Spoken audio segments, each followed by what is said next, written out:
RCB வெற்றி கொண்டாட்டத்தின் போது 11 பேர் உயிரிழந்ததற்கு தார்மீக பொறுப்பேற்று கர்நாடக மட்டைப்பந்து வாரிய செயலாளர், பொருளாளர் பதவி விலகியுள்ளனர். ஐபிஎல் கோப்பையை ஆர்சிபி அணி வென்றதையடுத்து கடந்த புதன்கிழமை பெங்களூரு விதன் சவுதா வளாகத்திலும் சின்னசாமி மட்டைப்பந்து திடலிலும் வெற்றி கொண்டாட்டம் நடைபெற்றது.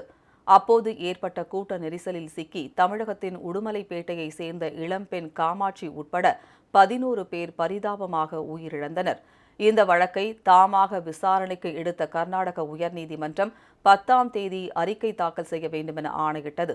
இதனையடுத்து முன்னாள் உயர்நீதிமன்ற நீதிபதி மைக்கேல் குன்கா தலைமையில் ஆணையம் ஒன்றை கர்நாடக முதலமைச்சர் சித்தராமையா அமைத்துள்ளார்.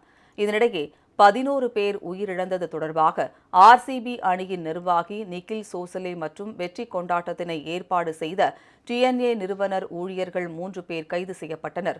இந்நிலையில் கர்நாடக மாநில மட்டைப்பந்து சங்கத்தினரை கைது செய்ய நீதிமன்றம் தடை விதித்திருந்த நிலையில் 11 பேர் உயிரிழப்புக்கு தார்மீக பொறுப்பேற்று மட்டைப்பந்து சங்க செயலாளர் சங்கர், பொருளாளர் ஜெயராம் ஆகியோர் பதவி விலகியுள்ளனர். இதனிடையே கூட்ட நெரிசல் சம்பவம் தொடர்பாக கப்பன் பார்க் காவல் நிலையத்தில் ஆர்சிபி அணி வீரர் விராட் கோலி மீது புகார் அளிக்கப்பட்டுள்ளது.